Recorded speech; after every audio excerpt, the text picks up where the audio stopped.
Como la cizaña que crece junto al trigo para impedir su crecimiento, de igual forma sucede con las doctrinas falsas, que por lo general no hacen su labor dentro del mundo inconverso, sino donde ya ha sido predicado el Evangelio.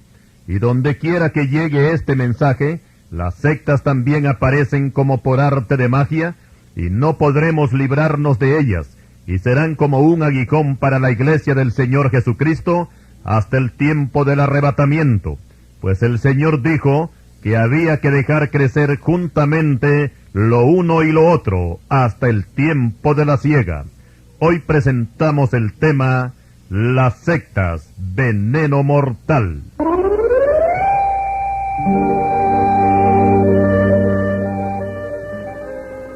Para respaldar este estudio, vamos a tomar el pasaje bíblico de 2 de Pedro capítulo 2 versículos 1 al 3, que dice así: Pero hubo también falsos profetas entre el pueblo, como habrá entre vosotros falsos maestros, que introducirán encubiertamente herejías destructoras, y aún negarán al Señor que los rescató, atrayendo para sí mismos destrucción repentina.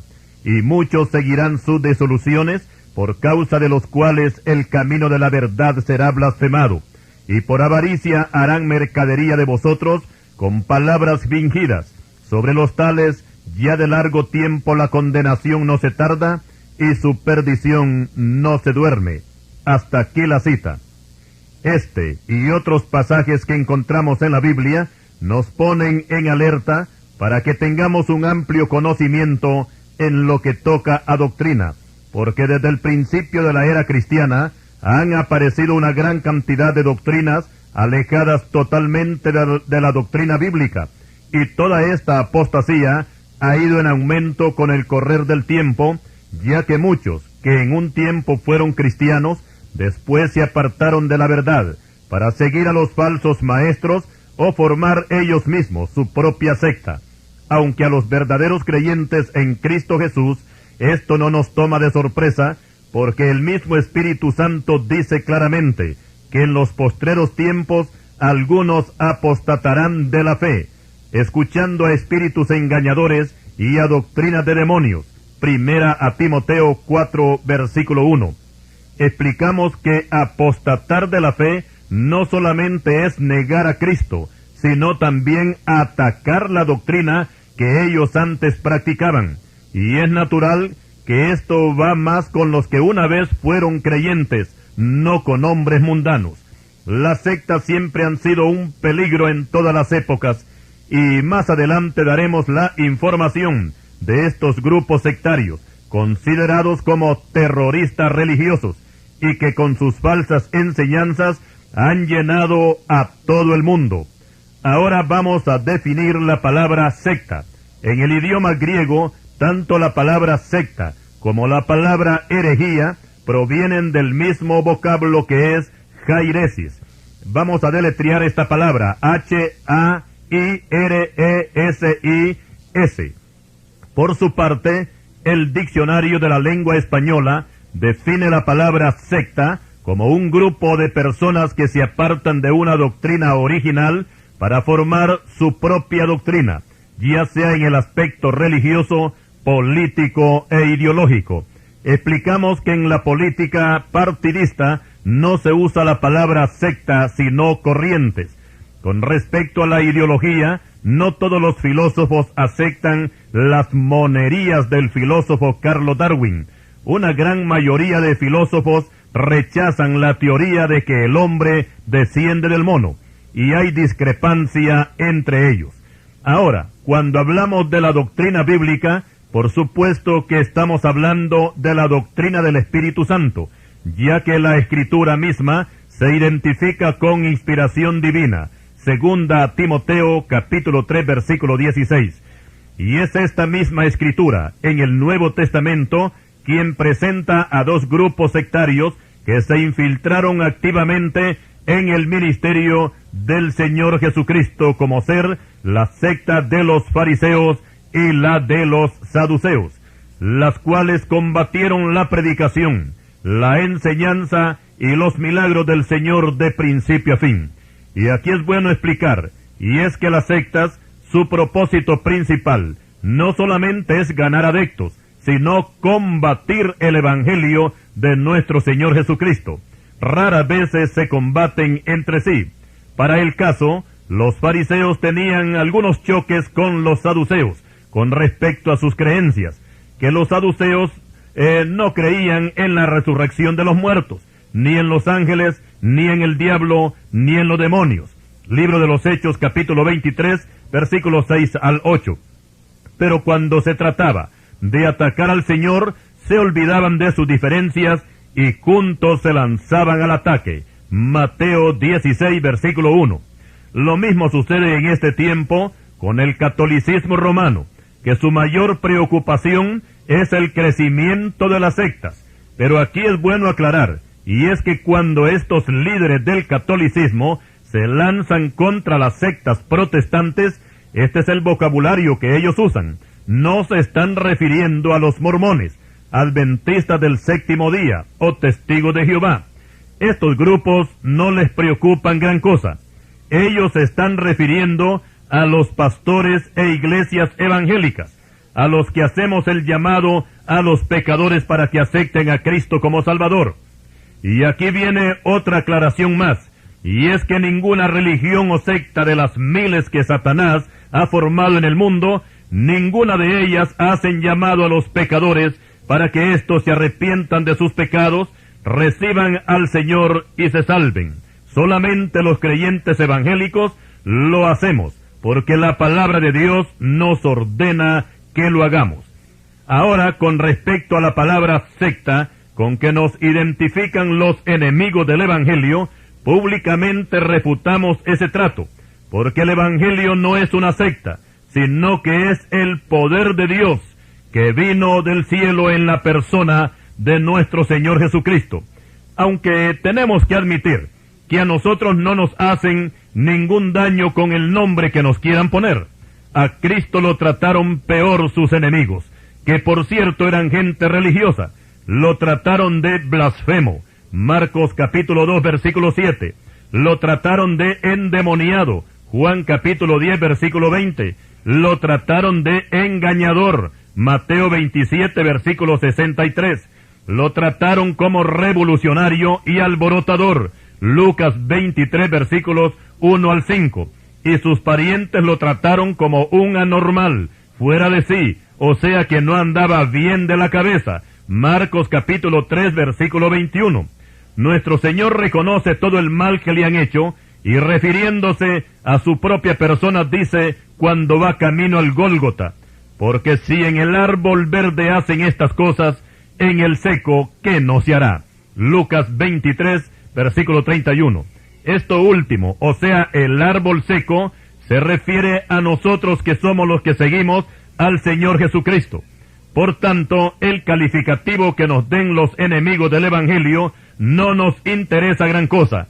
Nuestra preocupación son la gente inconversa, que cuando oyen que el Evangelio es una secta, entonces miran igual todos los grupos, porque el propósito de aquellos es confundirlos. Y además de eso, recordemos que los remedos de periodistas que tenemos en Honduras son un fuerte apoyo que tiene el catolicismo romano, y estos, como instrumentos del diablo, se encargan de atacarnos por los medios de comunicación y nos llaman sectas protestantes. Quiero mencionar a Saulo de Tarso, que antes de su conversión integraba la rigurosa secta de los fariseos. Hechos 26, versículo 5. Saulo era un religioso, conocedor de la ley de Dios. Sin embargo, como una fiera sedienta de sangre, se lanzó en una feroz persecución contra la iglesia del Señor. Pero todo ese odio se le terminó cuando se encontró con Cristo en el camino hacia Damasco. Ahora, veamos la reacción de sus antiguos compañeros cuando ya Pablo no pertenece al grupo de ellos. No olvidemos que Saulo de Tarso, que es el mismo Pablo, era una pieza importantísima en la secta de los fariseos. Cuando lo llevan como prisionero ante el gobernador Félix, un orador llamado Tértulo, que había viajado con un grupo de judíos desde Jerusalén a Cesarea, lo acusó ante Félix con estas palabras: porque hemos hallado que este hombre es una plaga y promotor de sediciones entre todos los judíos por todo el mundo, y cabecilla de la secta de los nazarenos. Hechos 24, versículo 5. En las palabras de este Tértulo vamos a encontrar algo interesante, y es que menciona a Pablo como cabecilla, y esta palabra no se le puede adjudicar a un líder de una organización legalizada, sino al jefe de una banda de maleantes, y para los judíos integrantes del Sanedrín, junto con su sacerdote Ananías, Pablo era una plaga y jefe de una banda de delincuentes. En segundo lugar, el evangelio que Pablo predicaba, para ellos era una secta, y como una secta bautizaron al evangelio en todo el imperio romano. Y lo confirmamos porque cuando Pablo llegó como prisionero a Roma, los judíos que se encontraban allí se entrevistaron con él, y Pablo les contó su testimonio y la causa por la cual se encontraba encadenado. Y ellos le dijeron: nosotros ni hemos recibido cartas de Judea acerca de ti, ni ha venido ninguno de los hermanos que haya denunciado o hablado mal contra ti, pero querríamos oír de ti lo que piensas, porque de esta secta nos es notorio que en todas partes se habla contra ella. Hechos 28, versículo 22. Notemos algo en las palabras de estos judíos romanos, y es que el evangelio no solamente es conocido como una secta, sino que todo el mundo habla contra ella, o sea, contra el evangelio. Así es que no nos sorprende que hoy también nos llamen sectas y que se hable contra nosotros. Y si persisten en llamarnos sectas, de todas maneras así serviremos al Señor, tal como Pablo se lo dijo al gobernador Félix, que aunque sus enemigos llamaran al evangelio una herejía, él seguiría predicando esa misma herejía, o sea, predicando a Cristo. Hechos 24, versículo 14. Ahora vamos a explicar cómo es que las sectas se forman y ganan sus adeptos. Si hablamos de las sectas occidentales, diremos que la mayoría de sus líderes fueron cristianos evangélicos, como lo fue Sabelio, fundador de la secta Jesús Solo o Solo Jesús. José Smith, fundador de los mormones, fue evangélico. Guillermo Miller y Elena de White, fundadora del adventismo del séptimo día, fueron evangélicos.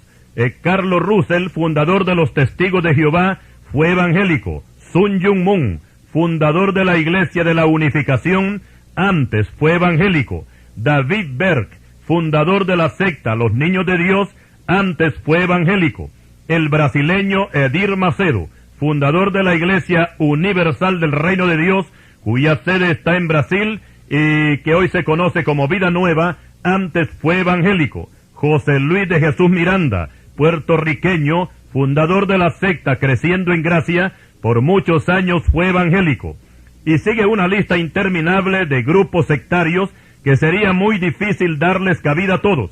En este tema, máxime si mencionáramos las sectas orientales que se cuentan por miles, y que la mayoría de ellas no son conocidas en Occidente. Más adelante estaremos analizando en detalle a las sectas más famosas conocidas en nuestro medio. Daremos a conocer cómo es que se forman, cómo ganan sus adeptos, cómo trabajan y cuáles son sus fundamentos doctrinales, ya que el punto más controversial en las sectas es en lo que se relaciona al Señor Jesucristo. Si usted desea saber qué opinión tienen las sectas con respecto a nuestro Salvador Jesucristo, se lo diremos más adelante. Continuaremos.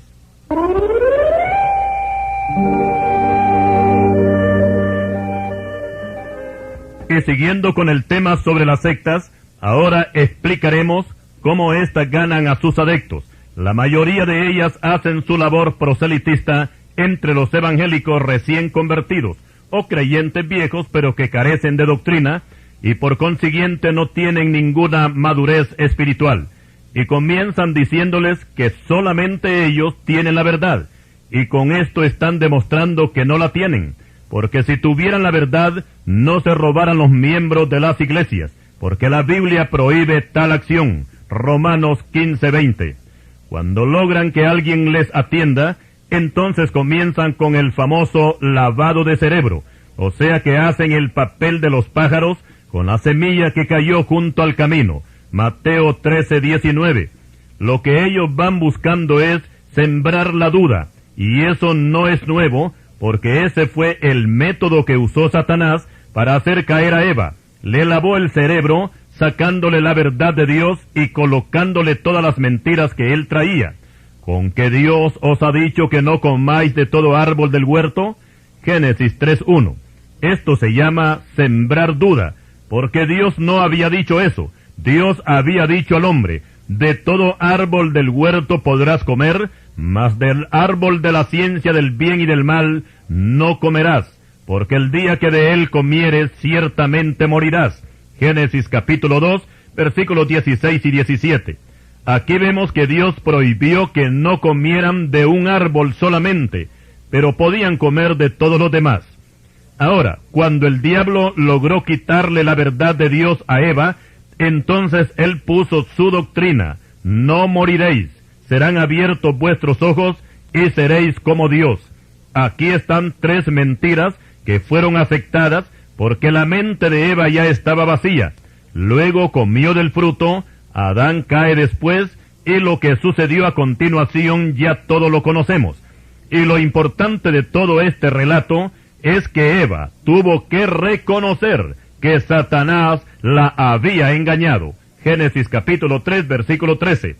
Y volviendo a las sectas, encontramos el mismo método diabólico de quitar la verdad para poner el error. Y son millones en todo el mundo que han caído y siguen cayendo en la trampa mortal de las doctrinas sectarias. Y es natural que todo aquel que acepta la mentira, obligadamente tiene que rechazar la verdad. Pero Dios tiene esta sentencia: hay de los que a lo malo dicen bueno, y a lo bueno malo, que hacen de la luz tinieblas, y de las tinieblas luz, que ponen lo amargo por dulce, y lo dulce por amargo. Isaías 5:20. Ahora, ¿qué tiene que hacer la iglesia evangélica ante el avance de las sectas? Nuestro trabajo no consiste solamente en detener su avance, sino en rescatar a muchos, principalmente aquellos que en una forma inocente e ignorante están siendo llevados por estos fatídicos vientos de doctrina. La palabra de Dios dice: sepa que el que haga volver al pecador del error de su camino, salvará de muerte un alma y cubrirá multitud de pecados. Santiago 5:20. Así es que si nosotros tenemos la verdad en Cristo, lancémonos al rescate de esas pobres almas que van como el buey al matadero. Trabajemos mientras el día dura, porque la noche viene cuando nadie puede trabajar. Juan capítulo 9, versículo 4. Y ahora vamos a entrar al estudio de las sectas, y comenzamos con los Jesús solo o solo Jesús. Este grupo comenzó en el tercer siglo de la era cristiana, por medio de un fervoroso cristiano llamado Sabelio. No tenemos más datos de su nombre, que ejerciendo su ministerio de presbítero en el norte de África, cierto día apareció negando la Trinidad y adjudicándole a Cristo la personalidad del Padre y la del Espíritu Santo, y practicando el bautismo en agua solamente en el nombre de Cristo, tomando como base para esto último el pasaje bíblico de Hechos capítulo 2 versículo 38. Esta doctrina de Sabelio no prevaleció por mucho tiempo y desapareció por largos siglos, hasta que en 1913 un predicador en California hizo resaltar de nuevo esta doctrina, y con respecto al bautismo en agua, aducía que los discípulos nunca usaron el nombre de la Trinidad para bautizar. En ese culto se encontraba un cristiano de la rama pentecostal llamado Juan Eschipe, que al oír esa nueva enseñanza pasó la noche en oración, y según él tuvo una revelación donde se le mostró que Cristo era el único Dios todopoderoso, o sea que Cristo era el Padre y también el Espíritu Santo. Por supuesto que esta revelación no era de Dios, porque la Biblia enseña otra cosa. Cristo dijo: yo y el Padre uno somos, Juan 10:30. Si aquí el Señor hubiese dicho: yo soy el Padre, entonces estaríamos de acuerdo con la doctrina de los Jesús solo. Y con respecto al bautismo en agua, el Señor ordenó que se hiciera en el nombre del Padre, del Hijo y del Espíritu Santo. Mateo 28:19. Y sobre el bautismo que ellos hacen solamente en el nombre de Jesucristo, tomando como base el pasaje de Hechos 2:38, es porque desconocen qué fue lo que Pedro quiso decir cuando les dijo a los judíos compungidos que se bautizaran en el nombre de Jesucristo. Y sobre este grupo de los solo Jesús, o Iglesia de la Unificación, tenemos amplia información en un tema por aparte que se titula La Santa Trinidad. Ahora vamos a hablar sobre la secta de los mormones, también conocida como la Iglesia de Jesucristo de los Santos de los Últimos Días. Esta secta fue fundada por el norteamericano José Smith, que nació el 23 de diciembre de 1805 en el pueblo de Sharon, Vermont, Estados Unidos. Sus padres eran cristianos evangélicos y él también asistía a los cultos. Un día tuvo una revelación donde se le apareció Cristo y le dijo que ninguna denominación evangélica era la verdadera iglesia. Después le fueron mostradas unas planchas de oro que nadie las pudo ver más que José Smith.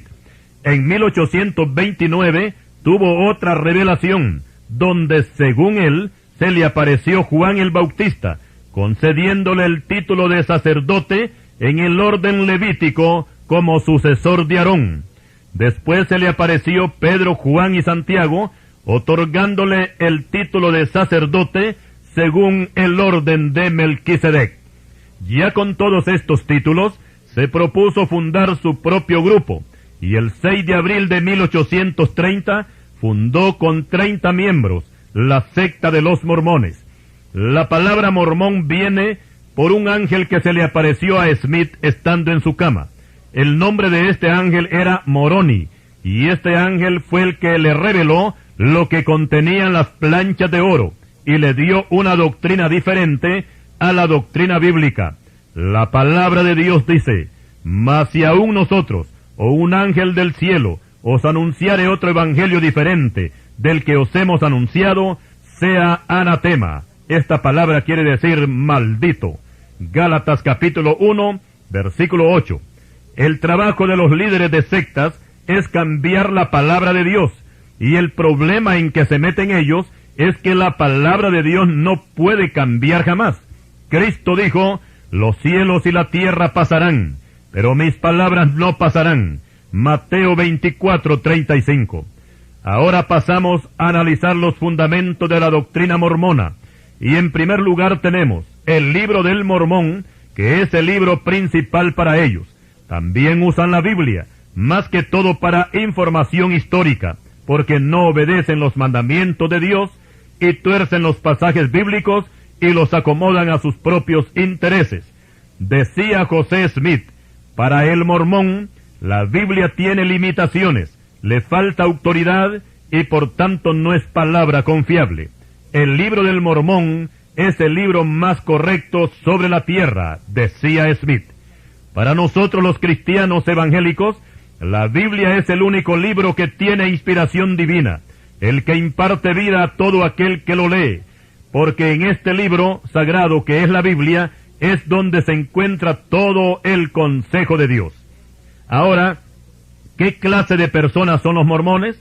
La doctrina mormona enseña que todos nosotros somos dioses y que hemos existido desde la eternidad, nada más que como espíritus, y que un día descendimos a la tierra siendo engendrados en un cuerpo de carne. Igualmente, en esta clase de doctrina están los gnósticos y la secta nueva creciendo en gracia. La doctrina mormona enseña que cuando la serpiente le dijo a Eva en el huerto del Edén que si comían del fruto prohibido serían como Dios, Génesis 3:5, y dicen ellos que esa fue una gran verdad, que Adán y Eva llegaron a ser dioses, y la descendencia de ellos sería una generación de dioses. Con respecto al matrimonio, los mormones se casan para la eternidad, y después de muertos siguen engendrando hijos en el cielo. Sin embargo, la palabra de Dios dice que después de la resurrección nadie se casará ni se dará en casamiento, sino que los creyentes seremos como los ángeles de Dios. Mateo 22, versículos 29 y 30. Con respecto al Padre, los mormones enseñan que Dios en un tiempo fue hombre, pero que al pasar el tiempo llegó a la perfección y fue lo que ahora es. Y por esa razón es que nosotros, siendo hombres, también somos dioses, y algún día llegaremos a la perfección y seremos igual a Dios. Y ahí es donde, dicen ellos los mormones, se cumplirá la gran verdad que Satanás le dijo a Eva, que llegarían a ser como Dios. No se asuste usted, que esto es parte de la doctrina mormona. Y hay algo más, y es que para los mormones, Dios el Padre tiene varias esposas en el cielo, con las cuales sigue engendrando hijos. Como podemos ver, solamente a Satanás se le ocurre poner esta clase de enseñanzas, porque la palabra de Dios dice que Dios no tuvo principio ni tiene final. A Moisés le dijo, yo soy el que soy. Éxodo 3:14. Esto quiere decir, yo soy el Eterno.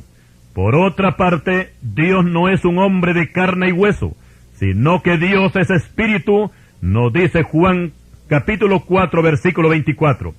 Y hablando de su deidad, Dios nunca ha tenido esposa, porque si así fuera el caso, entonces se colocaría al par de los dioses paganos. Dios solamente tiene un hijo, que es semejante a él desde la eternidad. Su nombre es Jesucristo. Ahora, con respecto al Señor Jesucristo, la doctrina mormona enseña que su nacimiento no fue por el Espíritu Santo. Aceptan sí que Cristo es el Hijo de Dios, pero no conforme a la doctrina bíblica, sino que Dios el Padre descendió a la tierra en forma de un hombre mortal, tuvo relación sexual con la Virgen María, y así fue engendrado Cristo Jesús. Por supuesto que esto es una gran ofensa para la dignidad de Dios el Padre, también para el Señor Jesucristo, y aún para la Santa Virgen María. Pero así lo enseñan los mormones. En lo que toca a la sangre de Cristo, José Smith publicó que la sangre de cada pecador es suficiente para limpiar sus propios pecados. La sangre de Cristo no hace ningún efecto en el pecador, según José Smith. Por otra parte, la doctrina mormona enseña que Satanás y Cristo son hermanos, engendrados por Dios el Padre, y que para salvar al hombre hubo una reunión en el cielo, para lo cual tenían que pasar un examen, y Satanás no llenó los requisitos, y Cristo fue el ganador, y vino al mundo en la forma que hemos descrito antes. También dice la doctrina mormona que Cristo tuvo 4 esposas, 2 de ellas eran María y Marta, hermanas de Lázaro, también María Magdalena, y que la boda de Caná de Galilea era su propia boda, dicen los mormones, en lo que respecta a Juan capítulo 2. Por supuesto que esto es aberrante y ofende la dignidad del Hijo de Dios, pero vamos a seguir exponiendo y denunciando esta doctrina de demonios. Los mormones afirman que Cristo engendró hijos carnales y que por el hecho de tener 4 esposas no logró el sacrificio perfecto en la cruz. Por su parte, el falso mesías coreano Sun Myung Moon asegura que Cristo fracasó en la cruz porque nunca se casó. De este farsante también hablaremos más adelante. En lo que toca a la condenación, los mormones creen en el infierno, pero también creen y enseñan que los que ya murieron tienen una esperanza de salvación, porque según ellos hay predicadores en el infierno y todos los que van a dar ahí se arrepienten y se salvan. Y por esa razón es que ellos también se bautizan por los muertos. La palabra de Dios enseña otra cosa. La persona tiene que aceptar a Cristo y arrepentirse de sus pecados antes de que se muera. Si no lo hace, será condenado para siempre en el lago de fuego. Por tanto, denunciamos que la doctrina mormona es una doctrina de demonios. José Smith, fundador de esta secta, murió a manos de sus mismos seguidores, cuando la turba se tomó la cárcel de Cartago, Illinois, Estados Unidos, donde Smith estaba preso. Una bala le atravesó el corazón y le cortó la vida el 27 de junio de 1844. Y podríamos hablar mucho más de esta secta, pero vamos a resumir que los mormones, conocidos como la Iglesia de Jesucristo de los Santos de los Últimos Días, ni son iglesia, ni son de Jesucristo, ni son santos, ni son de los últimos días. Continuaremos. Y siguiendo con el estudio sobre las sectas, ahora vamos a tratar con los adventistas del séptimo día.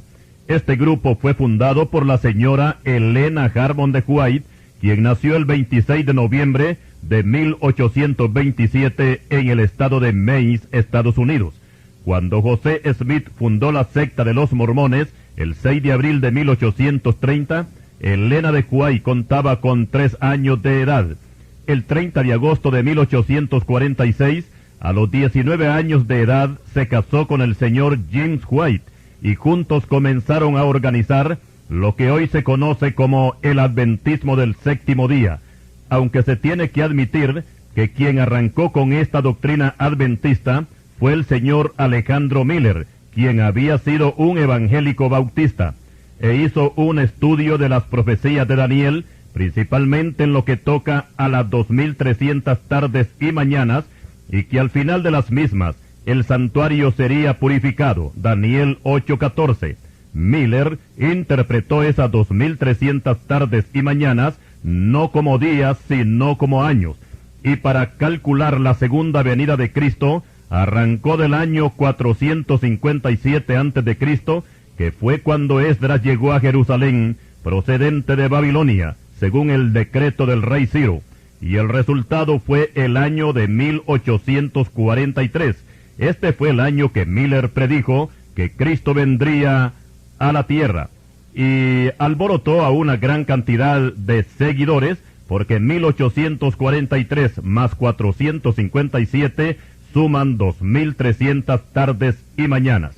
Y por supuesto todos esperaban el advenimiento de Cristo en ese año de 1843. Y de este esperado advenimiento fue que nació el nombre adventista. Pero como Cristo no vino en 1843, Miller aclaró que había habido un error, porque él había usado el calendario hebreo y no el gregoriano, y puso otra fecha que era el 22 de octubre de 1844, pero al no venir Cristo tampoco en esa fecha, Miller se decepcionó y abandonó el grupo adventista. Pero dentro de sus seguidores estaba la señora Helena de White, y ésta continuó con la doctrina de Miller, y para que el grupo no se disolviera, la señora de White empezó a enseñar que el santuario que menciona Daniel 8, versículos 13 y 14, estaba en el cielo y no en la tierra, y aseguraba que Miller no se había equivocado, y que Cristo había entrado en el santuario celestial el 22 de octubre de 1844, y después el Señor vendría a la tierra. Aclaramos que la palabra de Dios no le da paso a nadie ni en el cielo ni en la tierra para que pueda poner fechas en lo que toca a la venida del Señor. Cristo dijo: pero del día y la hora nadie sabe, ni aun los ángeles de los cielos, sino solo mi Padre. Mateo 24:36. Velad pues, porque no sabéis el día ni la hora en que el Hijo del Hombre ha de venir. Mateo 25:13. Cuando la señora de White tomó la rienda del adventismo, agregó algunos puntos doctrinales, siendo el de más peso el guardar el sábado, o sea, el séptimo día, y por causa de esta doctrina, el adventismo se conocería más adelante como Iglesia Adventista del Séptimo Día. Para apoyar la doctrina de guardar el sábado, la señora de White aseguraba que había tenido una revelación donde aparecieron las tablas de la ley con los 10 mandamientos, pero una luz brillante enfocaba al cuarto mandamiento, que es de guardar el día de reposo, mientras los otros 9 mandamientos quedaban a oscuras, y por esta razón se le dio más importancia a este mandamiento que a los otros. Uno de los ataques más fuertes que el Señor Jesucristo recibió de parte de los fariseos fue porque, según ellos, el Señor violaba el día de reposo, porque la mayor parte de sus milagros y sanidades, Él las hacía en ese día. Pero el Señor aprovechó este ataque para dar la siguiente enseñanza y dijo: el día de reposo fue hecho por causa del hombre, y no el hombre por causa del día de reposo. Por tanto, el Hijo del Hombre es Señor aún del día de reposo. Marcos capítulo 2, versículos 27 y 28. Esto quiere decir que Cristo está muy por encima del día sábado. Y con respecto a los 10 mandamientos, todos tienen el mismo valor porque fueron dados por Dios. Por otra parte, los adventistas no creen en el infierno. Cuando la Biblia habla del infierno, ellos dicen que es simbólico. Tampoco creen en la sanidad divina, ni en los dones del Espíritu Santo, y dentro de su doctrina también está que Satanás junto con todos los pecadores serán aniquilados en el juicio final. O sea que dejarán de existir. Pero la palabra de Dios no apoya esta enseñanza. Dios dice en su palabra que los impíos no tendrán reposo ni de día ni de noche, y el humo de su tormento sube por los siglos de los siglos. Apocalipsis 14:11. Y con respecto a Satanás, la palabra de Dios dice que junto a la bestia y el falso profeta serán atormentados por los siglos de los siglos. Apocalipsis 20:10. Aquí no dice que dejarán de existir, sino que serán atormentados eternamente. Por otra parte, la doctrina adventista coloca a Satanás como el que carga con nuestros pecados, y Cristo es quien hace el sacrificio, para lo cual se apoyan en el capítulo 16 de Levítico, donde se habla de 2 machos cabríos, uno por Jehová y otro por Azazel. Según la doctrina adventista, uno de estos machos cabríos, el que es sacrificado, representa a Cristo. El otro macho cabrío sobre el cual Aarón coloca los pecados del pueblo y lo envía al desierto, este representa a Satanás. Tal vez la señora de Huay tuvo buena intención al no querer cargar a Cristo con nuestros pecados y se los cargó al diablo. Algo parecido como sucedió con el profeta Habacuc, que colocó a Jehová como muy limpio de ojos para que pudiera ver la maldad de los pecadores. Habacuc capítulo 1 versículo 13. Pero de todas maneras, aunque Dios es muy santo, siempre tiene que ver lo que están haciendo los impíos y pecadores. Y la enseñanza que nos presenta Levítico 16 es que los 2 machos cabríos representan a Cristo, tanto en su sacrificio como cargando con nuestros pecados. En Isaías 53 versículos 5 y 6 se habla de Cristo haciendo el sacrificio por nosotros y también cargando con nuestros pecados. Y con respecto a la señora Elena de Huay, podemos decir que fue una mujer muy inteligente. Escribió varios libros, entre ellos Vida de Jesús, Patriarcas y Profetas, El Deseado de las Naciones y el más importante de todos, El Conflicto de los Siglos, donde se puede encontrar una importante información sobre la historia de la Iglesia. También Elena de Huay fue una fuerte atacante del catolicismo romano y denunció todas las atrocidades que Roma cometió contra la Iglesia. La señora de Huay nació el 26 de noviembre de 1827 y murió el 16 de julio de 1915 en Santa Elena, California. Ahora vamos a analizar la secta de los Testigos de Jehová. Este grupo comenzó en el año de 1870. Su líder principal fue Carlos Russell, quien antes había sido un cristiano evangélico, pero un día apareció dando revelaciones con respecto al fin del mundo, las cuales por supuesto resultaron ser falsas. Pero aún así, de estas falsas revelaciones arrancó la nueva secta conocida en sus inicios como Sociedad de la Torre del Vigía de Sión. Este movimiento fue creciendo y también fue cambiando de nombre, y desde su fundación esta secta ha tenido 14 nombres, con el que tiene actualmente de Testigos de Jehová. Este nombre lo sacaron de Isaías 43:10, que dice: vosotros sois mis testigos, dice Jehová. Pero aquí se refiere a la nación de Israel, no a los que venden las atalayas de puerta en puerta. En lo que toca a doctrina, niegan, tuercen y quitan los pasajes bíblicos, y es la única secta que ha mandado a imprimir su propia Biblia y la acomodaron al gusto de ellos, dándole otro sentido a los pasajes bíblicos, principalmente en el Nuevo Testamento. Y al igual que las otras sectas, estos despojan al Señor Jesucristo de su divinidad.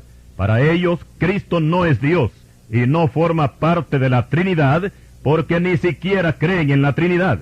Ahora, si Cristo no fuera Dios, entonces no fuera el unigénito del Padre, porque la palabra unigénito no implica un ser creado, sino que está dentro de la esencia misma de Dios.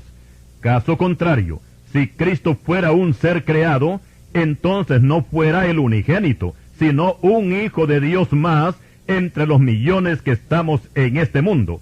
Y esa es la razón por la cual los testigos no le rinden adoración a Cristo, y en la Biblia de ellos cambiaron la palabra griega proskineo, que quiere decir adoración, y en vez de adoración pusieron rendirle homenaje. Ejemplo tenemos en Mateo capítulo 2, versículos 1 y 2, cuando los magos de Oriente vinieron a adorar a Cristo. Y lo mismo hicieron con otros pasajes donde al Señor Jesucristo se le adora como Dios. En lo que toca al hombre, dicen que éste no tiene inmortalidad, porque no hay ninguna prueba de ello que el hombre tenga un alma inmortal. Para ellos, el alma es el cuerpo humano. Cuando éste muere, se acabó todo. Para ellos, el infierno es el sepulcro, y por eso colocan al hombre al igual que las bestias. Cuando se les habla de las llamas del infierno, se ríen y aducen que Dios es muy bueno y no sería capaz de atormentar a un pecador en el fuego eterno. Ellos dicen que la doctrina sobre el infierno se la inventaron los maestros del primer siglo de la era cristiana. Lo que ellos no quieren entender es que el Señor Jesucristo fue el primero que enseñó esta doctrina sobre el infierno. En lo que toca a la existencia del alma, la Biblia nos da amplia información de que el hombre es espíritu, alma y cuerpo. Al rico insensato se le dijo: necio, esta noche vienen a pedirte tu alma. Lucas 12:20. Cuando Raquel dio a luz a Benjamín, murió y su alma salió de su cuerpo, dice Génesis 35:18. El alma que pecare, esa morirá, dice Ezequiel 18:4. Y así tenemos estas enseñanzas de los testigos que ni siquiera creen en la sangre de Cristo, no creen en la existencia del diablo ni en la existencia de los demonios. De los que van a heredar el cielo, solamente, dicen ellos, son 144,000 y ya están completos desde hace años. Según ellos, los 144,000 que se mencionan en el capítulo 7 de Apocalipsis se refiere a los testigos de Jehová. Lo que ellos no han entendido es que el apóstol Juan en ese libro se refiere aquí a las 12 tribus de Israel, ya que ahí aparecen también los nombres de estas tribus. Apocalipsis 7, versículos 4 al 8. Por otra parte, tampoco creen en el Espíritu Santo como persona divina, y lo colocan solamente como una energía. Y en la Biblia de ellos su nombre aparece con letra minúscula, o sea que son blasfemos contra el Espíritu Santo. No creen en la oración, o sea que ellos no acostumbran a orar. Para ellos Dios es una sola persona. El Señor Jesucristo no cuenta y lo colocan solamente como el Maestro. Solo creen en el Padre, en Jehová, y rechazan al Hijo. Pero la palabra de Dios dice: todo aquel que niega al Hijo tampoco tiene al Padre. El que confiesa al Hijo tiene también al Padre. Primera de Juan 2:23. Los fariseos, según ellos, tenían al Padre y se consideraban hijos de Dios, pero rechazaron a Cristo, y el Señor tuvo que aclararles que al rechazarlo a Él, ellos no eran hijos de Dios, sino hijos del diablo. Juan 8:41 al 44. Así es también con aquellos que dicen que creen en Dios, que tienen al Padre, que creen en Jehová, pero rechazan al Señor Jesucristo como Salvador, están en la misma posición de los fariseos. Los testigos de Jehová son una secta totalmente anticristiana, tal como son las demás, porque el propósito de Satanás con las sectas es desacreditar a Cristo y colocarlo al nivel de cualquier ser humano, y le dan más importancia a los personajes bíblicos, en este caso a los profetas y a los apóstoles. Ejemplos tenemos con los papas romanos, que Satanás les metió en el seso que ellos son los sucesores de San Pedro, porque según ellos, Pedro fue papa y se quedaron con Pedro. José Luis de Jesús Miranda, fundador de la secta Creciendo en Gracia, dice que él es el sucesor de San Pablo. Los judíos se quedaron con Moisés y cada quien se repartió al gusto. Por otra parte, los testigos de Jehová no aceptan transfusiones de sangre para un miembro de su secta que esté agonizando, y prefieren dejarlo morir antes que ponerle sangre de otra persona. Esta disposición apareció en 1945, o sea 75 años después de haber sido fundada la secta en 1870. Ellos no entienden que si Cristo dio su sangre para salvar nuestra alma, ¿no podríamos nosotros dar la nuestra para salvar a un cuerpo moribundo? Pido a mis hermanos que oremos por los testigos de Jehová, para que muchos puedan ver a Cristo como su único y suficiente Salvador. Continuaremos.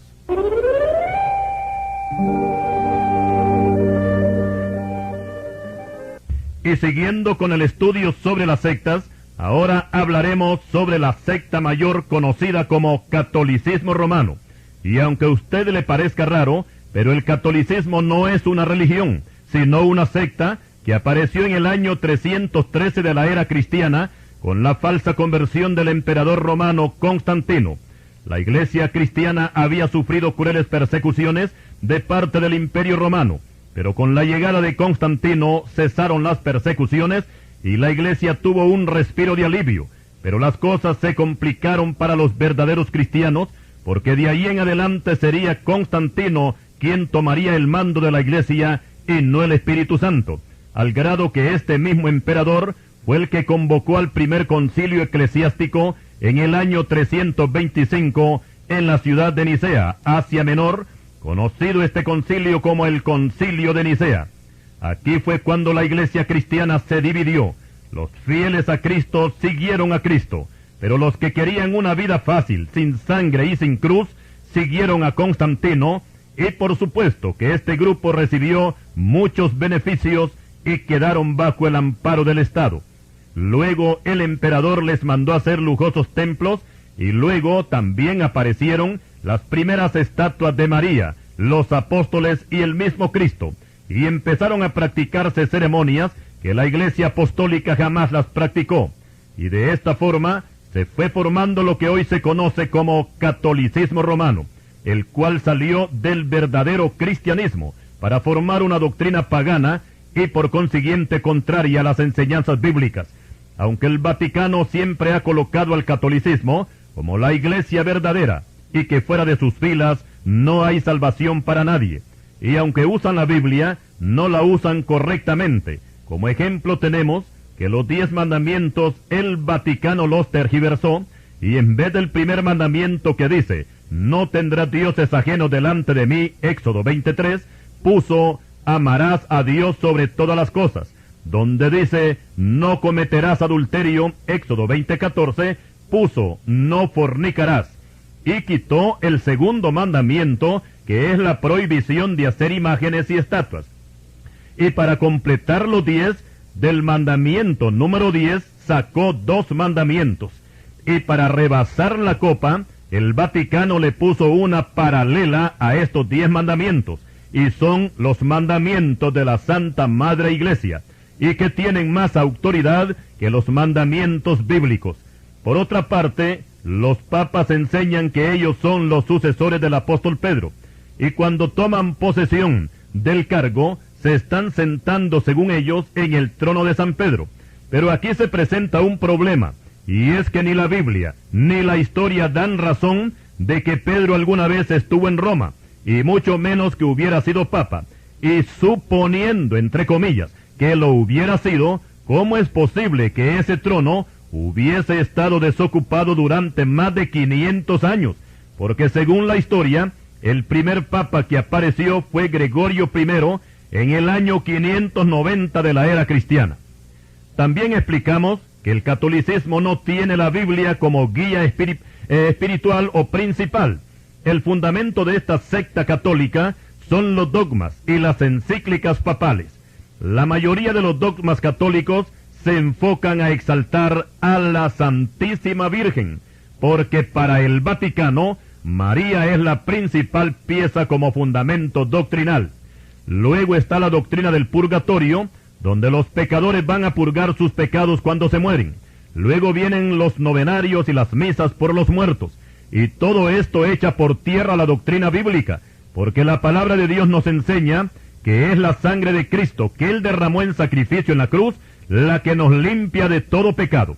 Pero aclaramos que esta sangre redentora tiene su efecto en el pecador cuando éste se arrepiente de sus pecados y recibe por fe al Señor Jesucristo como Salvador y Señor, y por supuesto que esto tiene que ser cuando la persona vive en el mundo, porque después de muerto no se vale, porque Dios no es Dios de muertos.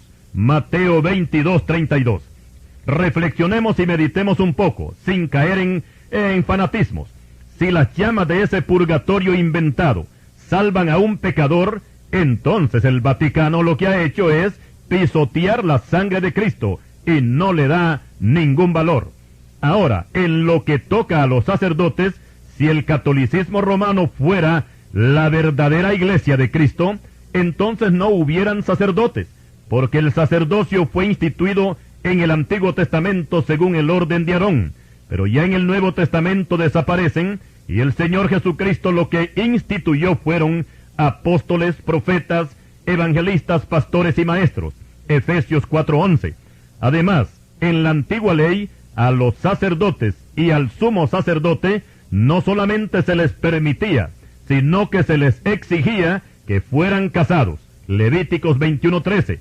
Por su parte, el Vaticano hizo 3 cosas con sus sacerdotes.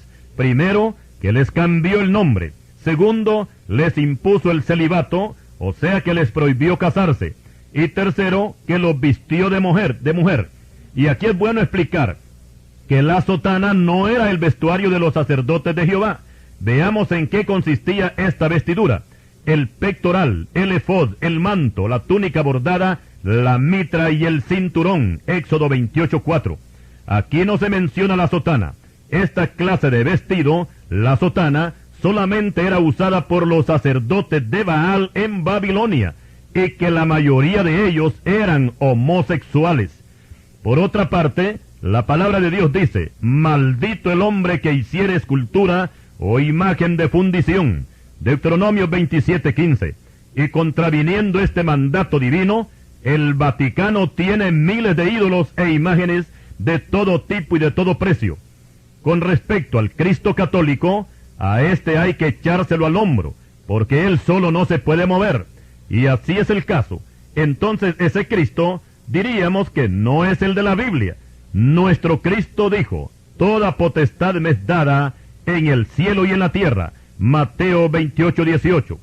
Y concluimos que la doctrina católico-romana no es doctrina de Dios, sino doctrina de demonios. Ahora pasamos a la secta de los niños de Dios, conocida últimamente como la Familia del Amor. Este grupo fue formado en 1970 en California por David Brandberg, que antes había sido cristiano evangélico. Todo comenzó en 1960, cuando aparecieron los hippies en las principales ciudades de Estados Unidos. Estos hippies eran muchachos y muchachas, hijos de padres adinerados, que se lanzaron a las calles con el fin de llamar la atención ante la sociedad, protestando contra sus padres porque éstos no les brindaban el amor verdadero que ellos necesitaban. También protestaban contra el gobierno y contra la guerra.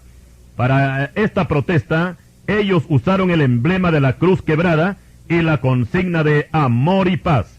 Dormían en los parques, debajo de los camiones y debajo de los puentes. Se vestían con ropas andrajosas, zapatos rotos, el cabello desgreñado, hediondos porque no se bañaban, y también usaban anteojos sin vidrios. Todo este descalabro social atrajo la atención de la prensa norteamericana y luego aparecieron en periódicos y revistas y de esta manera fueron conocidos en todo el mundo. Pero no solamente la prensa aprovechó a los hippies para hacer noticia, sino que el pastor David Berg se lanzó para tratar con ellos y se mezcló con los hippies de California y les presentó el evangelio, pero no el evangelio bíblico, sino un evangelio meramente humano, donde la base fundamental de su doctrina era el sexo libre. Y esto, por supuesto, que agradó a los hippies y se formó el grupo, conocido en aquel tiempo como la Gente de Jesús. Y David Berg, que más tarde se conocería como Moisés David, arrancó con un versículo bíblico que no fue sometido a la hermenéutica, y lo tomó literalmente, y es Lucas 14:26, que dice: si alguno viene a mí y no aborrece a su padre y madre, y mujer e hijos y hermanos y hermanas, y aún también su propia vida, no puede ser mi discípulo. Con este versículo como fundamento, los seguidores de Moisés David abandonaron a sus padres y sus hogares y se convirtieron en vagabundos. Después dejaron de ser la Gente de Jesús y en 1970 se formó oficialmente la secta con el nombre Los Niños de Dios. Los que forman esta secta, al igual que las otras, tienen que ser sometidos a un lavado de cerebro y seguir y obedecer ciegamente al líder, haciéndoles ver que ellos únicamente tienen la verdad. Una de las consignas de los Niños de Dios es que ellos, es la siguiente, esta consigna que tienen, que la publican siempre en sus reuniones: estamos en el fin de los tiempos y esta podrida sociedad va a ser destruida, y solo se salvarán los que estén afiliados a los Niños de Dios o familia del amor. A los niños de Dios se les enseña también a creer en Dios, y que todo lo que Dios revela lo hace por medio de Moisés David. Y claro está que este líder no les va a enseñar la palabra de Dios, sino que los inclina más hacia el sexo, y en este caso también se convierte en un blasfemo al declarar que Dios es un Dios sexy, y que Jesucristo tuvo que tener alguna aventura con más de alguna de las mujeres que le seguían, principalmente con María y Marta y María Magdalena. Esto, por supuesto, que es una aberración y una falta de respeto hacia nuestro Padre Celestial, que es santo, y también para nuestro Salvador y Señor Jesucristo. A estos líderes de sectas, la palabra de Dios los coloca como animales irracionales, que no temen decir mal contra las potestades superiores. Nos dice segunda de Pedro, capítulo 2 y versículo 10. Pero aún así, el depravado David Berg, o Moisés David, que se hace llamar, se autoproclama como el nuevo profeta inspirado, aunque nunca ha dado una profecía. El trabajo que él tiene es perder a los jóvenes que ingresan a su secta, donde las jóvenes se prostituyen fuera de sus hogares. Algunos críticos no evangélicos han identificado a los niños de Dios como prostitución evangelística, ya que ellos viven en comunidades donde predomina la promiscuidad.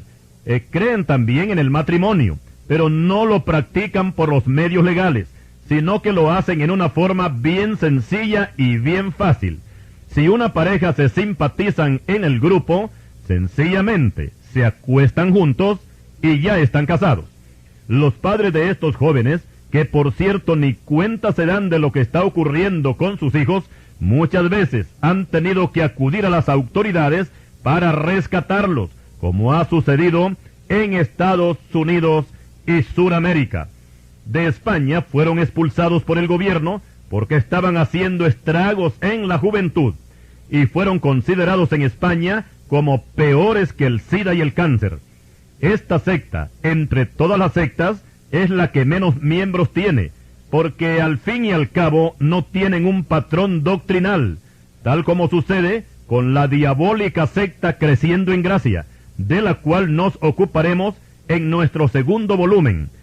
Y seguimos con los Niños de Dios, o familia del amor, que estos no tienen mucha influencia en Centroamérica. Su campo de acción son los Estados Unidos y Sudamérica. Para Moisés David, líder de esta secta, todos los que no forman parte de ella son considerados como podridos, hipócritas, ciegos, sin Dios, muertos, egoístas, infieles, no regenerados y siervos de Satanás. El caso es que estos líderes de cualquier secta que sean, no son más que instrumentos del diablo, falsos profetas y falsos cristos. Pero sobre todo, claro que sí, sobre todo tenemos que admitir que son personas inteligentes, que con su astucia seducen a cualquiera que no conozca la palabra de Dios. Y es que el diablo no se va a buscar a un retardado mental para ponerlo como líder de una secta, porque a él no le conviene. Ahora, el que tiene a Cristo no debe de temerles a estos engendros del infierno, porque el Señor dice, mis ovejas oyen mi voz, y yo las conozco y me siguen, mas al extraño no seguirán, sino huirán de él, porque no conocen la voz de los extraños. Juan 10, versículo 5, y Juan 10, 27.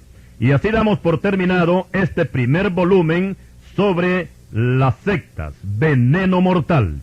Esté pendiente del segundo volumen sobre este mismo tema, donde trataremos con la secta diabólica creciendo en gracia, Sun Myung Moon, los gnósticos, la iglesia